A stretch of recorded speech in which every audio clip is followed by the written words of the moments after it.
Si on t'a déjà dit que la clé pour t'améliorer dans ton sport c'était la répétition, on t'a menti. Ou plutôt, pour être précis, on t'a pas dit toute la vérité. Dans cette vidéo, je vais t'expliquer pourquoi le concept classique de la répétition est loin d'être optimal. Pour illustrer mes propos, je vais prendre l'exemple du tir au basket, mais ce que je vais dire ça vaut aussi pour tous les gestes dans n'importe quel sport. Pour commencer, il faut que tu saches que tu ne répètes jamais deux fois le même mouvement. Et ça a été démontré il y a une centaine d'années par Nikolai Bernstein, un pionnier dans les sciences de l'apprentissage et la biomécanique du mouvement. Au cours d'une étude, il a découvert que des forgerons expérimentés étaient capables de donner des coups de marteau très précis et de frapper au même endroit encore et encore, tout en utilisant un mouvement différent à chaque fois.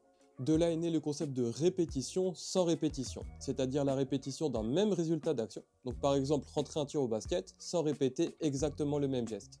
Du coup, pour être performant, il faudrait être capable de répéter un même résultat en utilisant une technique légèrement différente à chaque fois. Et en plus de ne pas être optimal, la répétition d'un même mouvement à l'identique est de toute façon impossible. En effet, chaque mouvement est réalisé à l'intérieur d'un environnement qui change constamment. Que ce soit au niveau de l'environnement externe, avec par exemple le placement et le comportement des adversaires et des coéquipiers, ou bien au niveau de l'environnement interne, c'est-à-dire les positions du corps, le niveau de fatigue, les émotions et encore plein d'autres paramètres. Donc chaque mouvement va se produire dans un contexte particulier, avec une série de facteurs externes et internes qui lui sont propres et qui diffèrent plus ou moins grandement d'un autre mouvement. Du coup, si tu veux pouvoir répéter un même résultat dans des conditions qui changent tout le temps, tu vas devoir utiliser un geste différent à chaque fois. Et ça implique de développer de la variabilité dans ton geste afin de pouvoir l'adapter comme il faut selon la situation. Au final, la clé pour t'améliorer dans ton sport, c'est pas juste la répétition, c'est la répétition sans répétition et l'adaptabilité dans tes mouvements.